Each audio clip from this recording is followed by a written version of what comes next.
já que tem pessoas que precisam saber o porquê das coisas para daí então mudar seus hábitos, vamos lá, vamos falar sobre álcool, o impacto do álcool no nosso corpo e a partir daí vou deixar com que as pessoas, que estão assistindo o vídeo decidam se querem continuar promovendo esses processos inflamatórios no corpo ou não. Bom, o que a gente tem que saber aqui em relação ao álcool? Vamos começar falando sobre a questão absorção, metabolismo. A absorção do álcool, ela se dá 20% a nível do estômago. Então aqui, ó, o estômago, que a gente pensa nele só como um órgão que faz a produção de enzima digestiva e faz a hidrólise dos alimentos, ele tem um poder de absorção também. O álcool, 20% é no estômago e os outros 80% a nível de intestino. A absorção do álcool, ela é rápida. Você bebeu, em 5 minutos mais ou menos, você já tem a absorção desse líquido no corpo. O pico de ação, de efeito dessa bebida, aí é um pouquinho mais variável, tá? Depende também, inclusive, se é homem, se é mulher, depende do peso do paciente, mas vamos falar em torno de 30 a 60 minutos, tá? Então a gente tem o pico de efeito do álcool em algo entre 30 e 60 minutos. E a eliminação dessa bebida, ela varia de 6 a 9 horas, ok? Então você saiu, foi para uma festa, bebeu, tá? Bebeu, em 5 minutos você teve absorção do álcool. De 6 a 9 horas é o tempo que o corpo demora para expelir, para eliminar esse álcool que você consumiu. E de 30 a 60 minutos é quando você vai ter o pico máximo de efeito, de todos os efeitos no corpo, que é justamente sobre isso que a gente vai falar nesse vídeo. Para o pessoal que gosta muito de manter o corpinho em forma, é importante falar também sobre a questão calórica do álcool, tá? Que ela vai estar andando aí por entre a quantidade calórica do carboidrato e a da gordura. Ou seja, vamos botar aqui, ó, carboidrato, gordura, tá? O álcool tá aqui no meio. Ó, aqui a gente fala de 4 quilocalorias por grama do carboidrato. A gordura falamos em 9 quilocalorias por grama. E o álcool, 7,1 quilocalorias por grama, tá? Então, ó, é mais calórico do que o próprio carboidrato, que as pessoas hoje escolheram para demonizar ele, tá? Vamos falar também sobre uma coisa interessantíssima que me perguntam muito no meu consultório, nas minhas redes sociais, que é em relação a qual é o consumo possível em uma gestação. Então, gestantes podem consumir álcool? Olha o que eu vou falar para vocês. O álcool, ele consegue atravessar a membrana placentária e chegar no feto exatamente nas mesmas proporções que ele se encontra no sangue da mãe. Então, assim, você começa a imaginar uma mulher de, sei lá, 70 quilos, ela está com uma concentração de álcool no sangue. Essa concentração de álcool, ela vai chegar na mesma proporção para um ser de 1,5 kg que está dentro da barriga. Então ele é muito mais tóxico para a criança do que para a própria mãe. E aí já começa o processo de neurotoxicidade. Então, para você que assumiu essa responsabilidade de formar um serzinho dentro de você, além de cuidar muito com a alimentação e com tudo que a gente já falou aqui nesse canal, é importantíssimo entender que não existe nenhuma dose segura de álcool para uma gestante, tá? A gestante ela não pode consumir bebida alcoólica. Bom, na minha opinião, o perigo do álcool começa quando a gente classifica ele como droga. Que tipo de droga é o álcool? É uma droga que chamamos de bifásica. E toda droga bifásica, ela é, de certa forma, uma ameaça ao ser humano, à sociedade. Aí você vai falar, Samuel, você é muito radical, as pessoas bebem normalmente. Sim, mas aí entram outras pautas que deveríamos abordar aqui, que entra também a questão socioeconômica, que não é o que a gente vai falar aqui. Vamos entender o que é uma bebida, uma droga bifásica. Ela é composta de 2 fases. A primeira fase é a fase onde eu tenho a ingesta pouca de álcool, moderada para pouca. Quando você bebe pouco álcool, você abre os canais de cálcio. Então você permite a entrada de cálcio, abre os canais de cálcio E com essa abertura, você tem uma despolimerização que vai aumentar a liberação da dopamina. E está aqui o motivo pelo qual as pessoas gostam muito de beber, né? Para se sentirem dopadas, a dopamina. A dopamina é um neurotransmissor que dá uma sensação de recompensa muito grande, uma sensação de bem-estar muito grande. É um neurotransmissor que faz com que as pessoas elas fiquem mais hilárias, elas se descontraem mais extrovertidas, perde a timidez, perde o senso de autocrítica. Então, obviamente que o álcool também é muito usado por pessoas tímidas, né? Na noite, na festa, na balada, aquele cara mais tímido, ele bebe para poder chegar a conversar, a largar uma trovinha na menina, né, para dar uma cantadinha, ele se sente muito, ele se empodera muito mais, ele perde o senso de autocrítica. E isso é um motivo que faz com que o álcool seja consumido por muitas pessoas, inclusive diariamente. A pessoa chega no final do dia, depois de trabalhar, ela quer ter aquela sensação de bem-estar que a dopamina promove, e a pessoa chega em casa e abre lá uma garrafa de uísque, um vinho, e vai beber pequenas quantidades todo dia. Tá? Então isso a gente está falando da primeira fase. Só que essa primeira fase faz com que a pessoa, muitas vezes, a gente tem que entender aqui que nada é regra, tá? Muitas vezes vai levar a pessoa para a segunda fase. Então, ó, a primeira fase pode levar para a segunda. Esse aqui é engraçado, tem até uma piada que, de certa forma, eu acho que sem querer, ela traduz isso aqui, né? Que fala assim, ó, eu sou uma pessoa que bebe pouco, mas esse pouco que eu bebo me transforma numa outra pessoa. E essa outra pessoa bebe pra caramba, né? Nunca ouviu essa piada? Então, isso é muito certo, porque para muitas pessoas a fase 1 é só serve para levar para a fase 2. Vamos falar sobre essa fase 2 aqui. Por essa fase de liberação de dopamina, ela saturar logo, aí então você vem para a fase 2, que é quando eu começo a ter um aumento do influxo dos canais de cloreto, vamos botar aqui, dos canais de cloreto, aonde? Nos receptores GABA.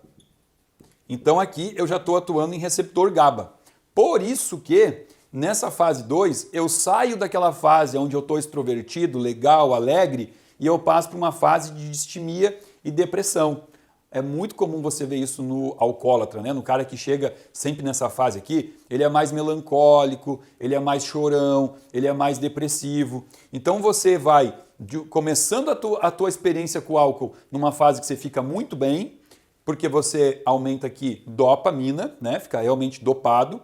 Depois disso vai saturar essa via e você então vem para essa outra parte onde começa a ter a interação do GABA e você começa a ficar mais down, mais para baixo. Tá? Então é importantíssimo entender isso aqui, essas duas fases, importante para você também quando estiver bebendo, eu espero que você não beba, né? Mas quando estiver bebendo, que você saiba identificar em que fase você está e depois você vai entender por que é importante identificar essas fases aqui.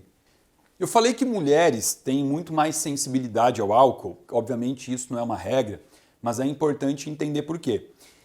Já no estômago, eu começo a ter a degradação do álcool, né? Então, quando o álcool está aqui no estômago, eu tenho uma enzima que já existe aqui, que chama álcool desidrogenase, e essa enzima, ela já começa o processo de degradação do álcool, até para eu poder acelerar o processo de excreção e botar esse álcool para fora. Acontece que mulheres têm quantidades muito menores dessa enzima no estômago, tá? Fazendo com que elas bebam menos que homens e sintam-se, às vezes, apresentam o mesmo efeito, né? Qualquer dos efeitos, de alegria ou de depressão, mas está relacionado a essa enzima aqui. Outra coisa importante de entender, porque as pessoas sabem que existe um nível de alcoolismo que leva o alcoólatra para o hospital, né? Tem que fazer um sorinho de glicose e tal, que é o chamado coma alcoólico. Por que ocorre o coma alcoólico? Vamos falar daquela aulinha que eu já... um monte de vídeo aqui já trouxe para vocês, que é quando eu mostro a célula e eu mostro a mitocôndria e falo que a glicose entra aqui, né? A glicose ela entra na célula, entra na mitocôndria e daqui ela deriva ATP, que ATP é a forma carinhosa que a gente chama a nossa energia do corpo, né? Bom, o que acontece? Essa é uma via comum. Só que essa via, quando acaba teu aporte de glicose, quando termina, você parou de comer, você não teve mais refeições, acabou essa via, o teu corpo precisa continuar gerando ATP. Como que o corpo gera ATP se não é pela glicose? Existe um fenômeno que a gente chama de gliconeogênese. Olha aqui, ó, gênese significa formação, né? Neo, nova, né? Então é uma nova formação da glicose através de vias alternativas. E essas vias alternativas, então, podem ser tanto de aminoácidos quanto de gorduras, ok? Bom, essa gliconeogênese, ela é feita no fígado a partir de algumas enzimas, um grupo de enzima que promove, então, a gliconeogênese. Ou seja, quando terminou a minha fonte de energia oriunda da glicose, eu começo a formar a glicose a partir de uma rota alternativa. Detalhe, o álcool no fígado, ele inibe esse grupo de enzimas que faz a gliconeogênese. Ou seja, o que acontece? Pensa comigo, a pessoa saiu, foi para a noite, de repente jantou, né? Jantou às 21 horas, foi para a balada ou para qualquer outro lugar onde tenha álcool, né? Começou a tomar, a beber álcool e começou a inibir essa formação de glicose hepática. Mas nesse momento não importa, por quê? Porque essa pessoa ela tem ainda a formação de ATP derivado do que ela comeu na janta. Só que ela continua bebendo e ela vai consumindo todo esse ATP aqui. Vai chegar um momento que ela vai precisar de mais energia, mais ATP, e ela iria lá no fígado recrutar isso pela via alternativa, que ela acabou de inibir com o álcool, ou seja, ela não consegue ter essa síntese de glicose por essa outra via. Então é por isso que a pessoa bebe a ponto de chegar num coma. Ela fica sem energia, né? Então levam para o hospital, botam num sorinho com glicose e deixa lá até o paciente melhorar. Isso é uma condição muito comum na adolescência, né? Muitas pessoas, quando começam a beber, ainda não têm essa habilidade de beber, bebem demais, não comem e acabam indo para um pronto-socorro fazer um sorinho de glicose. Tem gente rindo aí, né? Falando, quem nunca? Agora vamos falar da álcool desidrogenase, que é essa enzima que eu falei que existe no estômago. Vamos falar da álcool desidrogenase no fígado, tá? Então aqui, ó, eu tenho ela no estômago e eu tenho ela aqui no fígado. O álcool, a gente vai chamar ele de etanol, tá? Etanol. E ele entra aqui e aí vem essa enzima, então, álcool desidrogenase, e vai transformar o etanol no que a gente chama de etanal, através da enzima álcool desidrogenase. O etanal, ele é o acetoaldeído. E o acetoaldeído, que é a mesma coisa que etanol, aqui no fígado ele já começa a promover dentro do hepatócito. O que é hepatócito? Cada órgão que é composto por célula, essas células têm um nome, né? Por exemplo, o cérebro, né? Nosso cérebro ele é composto por células, são chamadas neurônios. Você tem o rim, as células do rim que formam o rim são chamadas de néfrons.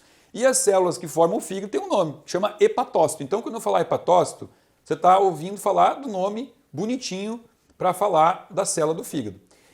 O acetoaldeído, que na minha opinião aqui, aqui começa o problema do álcool, né? Porque álcool não é um problema, simplesmente ele é calórico, ele vai te engordar. Mas quando ele passa pela ação da álcool desidrogenase, aí ele é transformado na parte mais tóxica dele. Aí ele se torna um problema para o corpo, tá? E a gente vai ver em cada lugar diferente o que o acetoaldeído faz.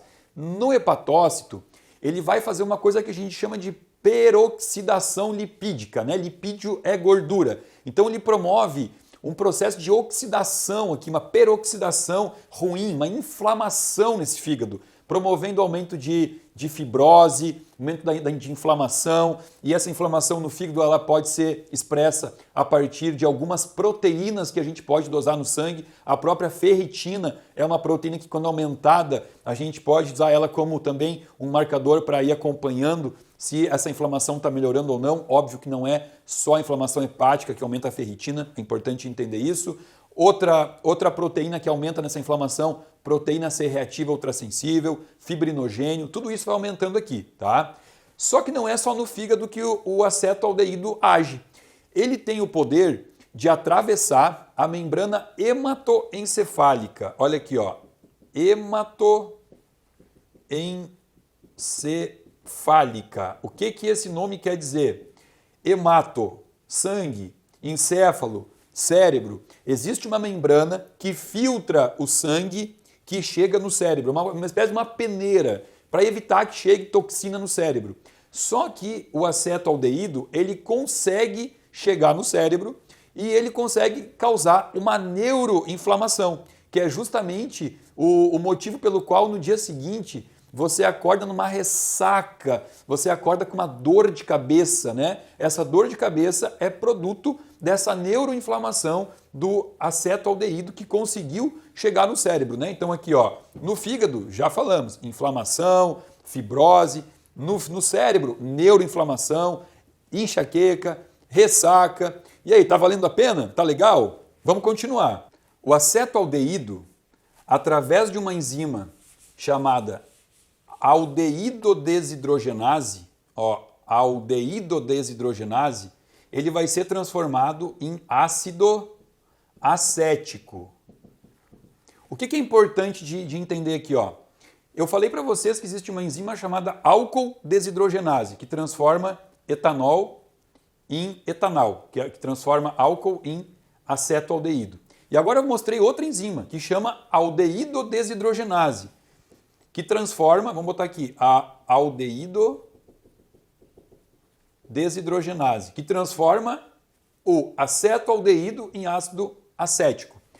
Tanto essa enzima aqui, álcool desidrogenase, quanto a enzima aldeído desidrogenase, elas são dependentes, elas só funcionam, para elas funcionarem, elas consomem um subproduto da vitamina B3, não é D de dado, é B de bola. Tá? A vitamina B3 é a niacina e esse subproduto é chamado NAD.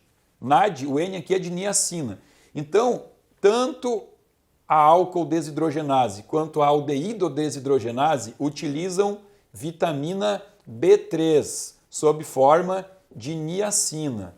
Já vamos entender aonde que isso vai chegar.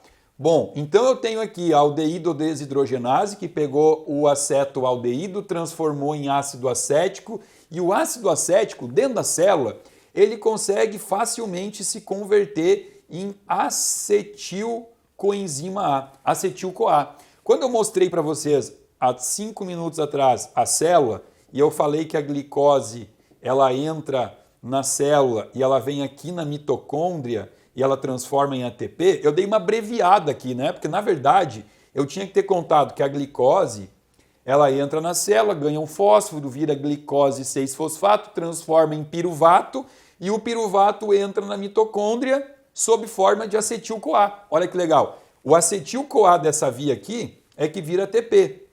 Então eu estou contando para vocês que quando eu como, eu transformo glicose em acetil-CoA e acetil-CoA em ATP. Só que aqui, pela via do ácido acético, eu consigo ter a acetil-CoA para conversão em ATP. Por isso que o álcool, num primeiro momento, tira a fome.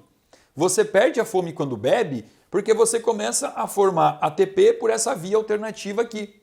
Só que o problema é que se você não para de beber, você vai gerando muito acetil-CoA, acetil-CoA, acetil-CoA. E a tua célula, ela não consegue dar conta de formar tudo em ATP. Então você começa a ter um excesso de acetil-CoA e o acetil-CoA que está em excesso, que não consegue vir para a via do ATP, ele vai fazer uma via alternativa, onde ele vai se transformar em ácido láctico. E o ácido lático, ele vai ficar muito pouco tempo sobre estrutura de ácido lático, porque ele é um ácido. E eu estou falando do quê? Eu estou falando no fígado. Então, eu tenho ele em um meio aquoso, um meio com água. Todo ácido que você põe em um meio com água, ele tem como característica perder um íon hidrogênio. Então, eu vou perder um íon hidrogênio e, ao fazer isso, o ácido lático se transforma em lactato. Então, o excesso do ácido acético, que veio lá do acetoaldeído, ele vai se transformar um pouco em energia, mas o outro tanto vai vir para essa via aqui do ácido lático, que vai virar lactato. Mas para virar lactato, ele liberou um radical livre. Então eu começo a fazer o quê? Uma acidificação. Começa a ter uma acidificação dentro do fígado. E isso, esse meio ácido que eu estou tornando dentro do meu fígado, faz com que as enzimas hepáticas tenham dificuldade de trabalhar. Eu não tenho mais trabalho enzimático. Então meu fígado ele começa a entrar em pane. Eu promovo uma pane hepática. Só que isso aqui que eu falei para vocês é no fígado e no sangue. O que vai acontecer com o ácido acético no sangue? Ele vai também liberar um íon H+, e vai se transformar em acetato no sangue. Então eu acabei de liberar também H+ no meu sangue. E H+ no sangue vai tornar o meu sangue mais ácido. E isso vai gerar uma inflamação que vai ativar algumas proteínas de coagulação. E vai começar então a tornar esse sangue um sangue de mais difícil fluidez. Vai circular no sangue com uma dificuldade, não é aquele sangue fluido. E isso vai promover um edema nas pernas. Por que você olha as pessoas que bebem, tem aquela perna mais inchada? Por essa inflamação gerada no sangue, porque o ácido acético liberou um hidrogênio para se transformar em acetato.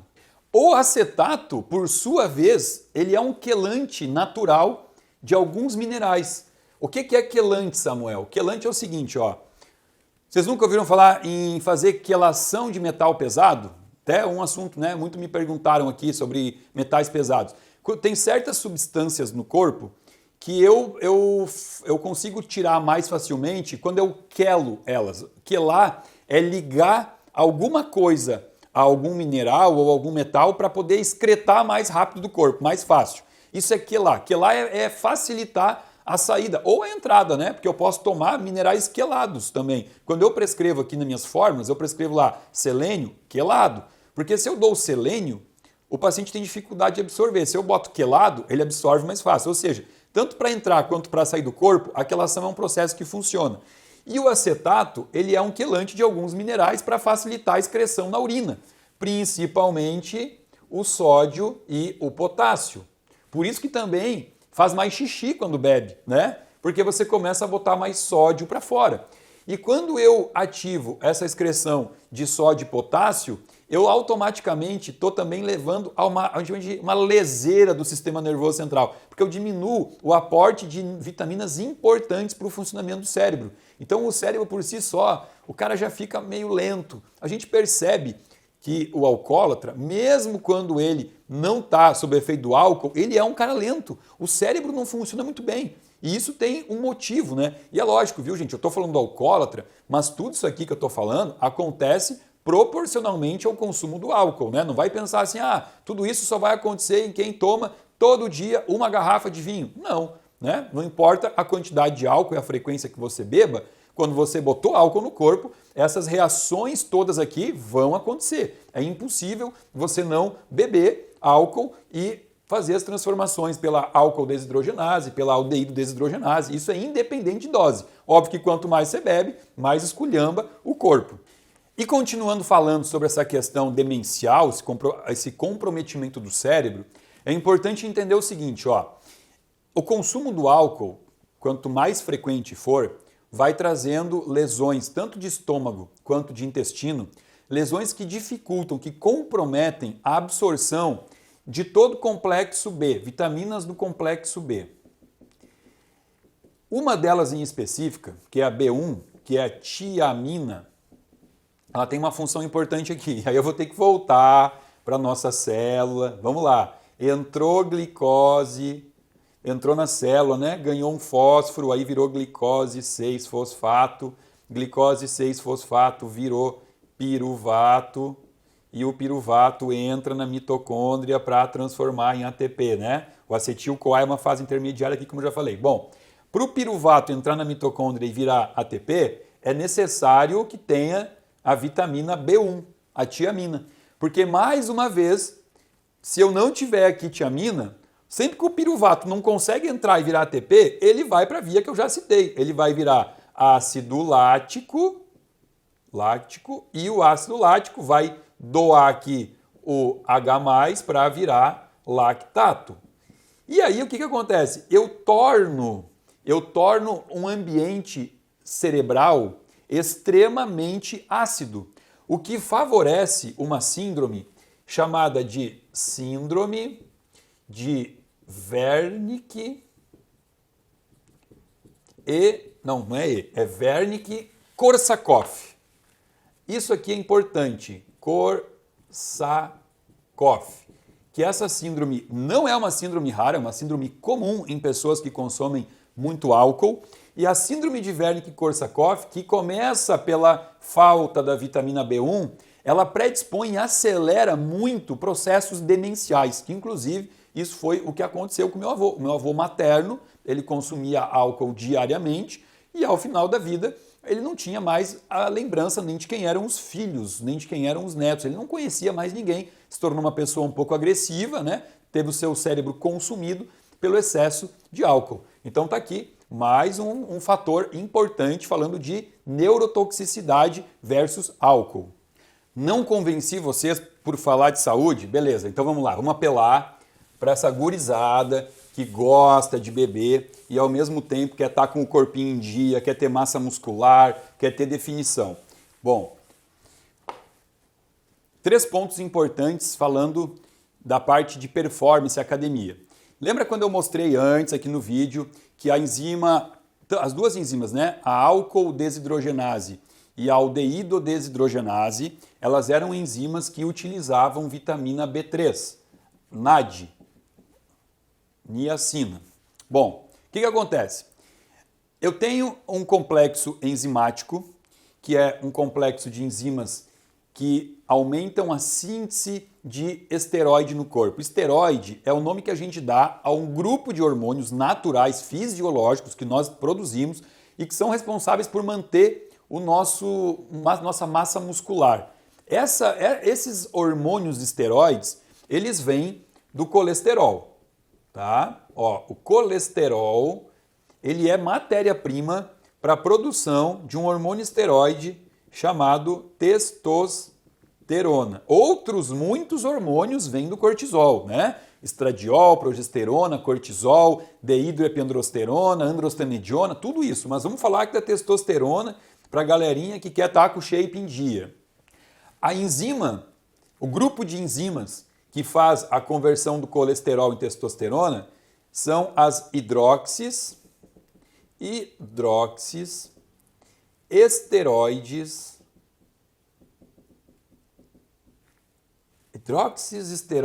desidrogenases. Adivinha qual é a vitamina indispensável, qual é o cofator indispensável aqui para que essa enzima consiga transformar o colesterol em testosterona? A B3, ou seja, a NAD, que eu consumi boa parte dela lá quando eu bebi, lá no meu fígado, né? Quando eu bebi e precisei converter o etanol em etanol, né? Eu usei ela, então começa a faltar aqui para a síntese de testosterona. Outra coisa importante, qualquer colesterol vai virar testosterona? Não. O colesterol oxidado, ele não vira testosterona. O colesterol oxidado, ele serve só para uma coisa, para ir lá nas artérias se depositar e formar os ateromas, as placas de gordura, que depois vai ser responsável pelo infarto. Então, quando eu falei para vocês que lá no fígado acidificado, você tem uma peroxidação lipídica, você começa a ter então colesterol oxidado, o que é ruim. Então, o álcool transforma o colesterol num colesterol não utilizável para transformar em testosterona. Segundo ponto, né? Então o álcool já diminuiu a ação dessa enzima porque faltou B3. O álcool lá no fígado fez a peroxidação lipídica, o que fez com que o colesterol não se tornasse apropriado para formar testosterona. E mais uma coisa, lembra que eu falei que na fase 1 aumenta a dopamina, a gente fica dopado, se sente bem, mas que isso cai? Beleza, quando cai a dopamina, a queda da dopamina aumenta a prolactina.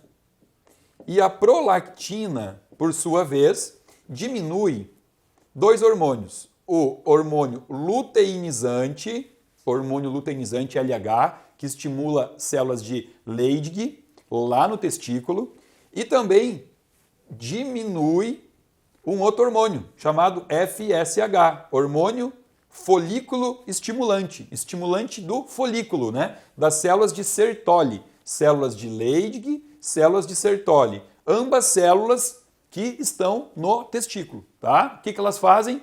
Secretam testosterona. Então olha aqui, ó, o aumento da prolactina pós-consumo de álcool diminui os dois hormônios que estimulam células testiculares que produzem testosterona. Então a gente já tem aqui uma pessoa que está produzindo menos hormônio, está com aumento de retenção, principalmente nas pernas. A gente percebe isso muito mais em mulher, porque mulher toma pílula, então mulher por si só já tem uma condição de uma circulação ruim nas pernas, porque usa método contraceptivo à base de hormônio, ou pílula anticoncepcional, ou aquele anel vaginal, ou DIU com hormônio, ou Implanon aqui no braço, né? Qualquer método desses aí já faz com que a mulher tenha uma diminuição da circulação nas pernas, tem muito mais celulite, muito mais varize. Aí bebeu, bom, aí ferrou com tudo, aí realmente esculhambou, porque baixou a testosterona, porque promoveu mais edema nas pernas. Então, óbvio que no homem é ruim, né? Porque o homem precisa também de testosterona, mas na mulher isso impacta na parte estética com muito mais força, é muito mais visível isso nas mulheres que consomem bebida alcoólica. Então, Samuel, beleza, eu entendi toda essa cachaça, essa bioquímica danada que você botou no quadro. Mas agora seja prático e fala para mim, então qual é o melhor álcool para eu beber e qual é a quantidade que eu posso beber? Gente, não existe isso, tá? A quantidade é como eu falei para vocês. Você vai beber e a partir daí você vai ter todas essas alterações acontecendo. Quanto mais você bebe, mais alteração você vai ter. Então isso é dose dependente. Então você que escolhe, né? Eu escolhi há um certo tempo, há um bom tempo, que eu não queria mais esse monte de radical livre, esse monte de toxicidade no meu corpo, parei, não bebo mais, tá? Me sinto muito bem assim, nunca mais tive dor de cabeça, nunca mais tive refluxo, nunca mais tive ressaca. Eu gosto de viver a minha melhor versão, né? No auge da minha melhor versão. Em relação ao tipo de vinho, eu sei que existe, sei lá, um mito aí, que beber um cálice de vinho todos os dias é bom para o corpo. Por que se fala isso? Isso, na verdade, está embasado no conhecimento de que a uva preta e, portanto, o vinho tinto, ele contém polifenóis, ele contém tanino, ele contém o resveratrol. O resveratrol, na verdade, eu vou dizer que é o culpado por esse mito, resveratrol. O resveratrol é um antioxidante feito a partir de um processo de xenormese, que ele tem impacto, sim, na preservação do miocárdio, do coração, das coronárias, né? Ele diminui o risco cardíaco. Então as pessoas levantam essa hipótese de que beber um cálice de vinho todo dia vai fazer com que você diminua o risco cardíaco. Eu discordo disso, não tem nenhum estudo que mostra isso, que conseguiu embasar isso, porque se for assim, você pode consumir 10 grãos de uva preta todo dia e você vai estar consumindo o resveratrol sem ter que estar, para isso, bebendo álcool junto, entendeu? Então isso, na verdade, é um mito carregado por pessoas que querem poder beber o seu vinho todo dia e querem que alguém ateste isso, né? Eu não posso atestar isso,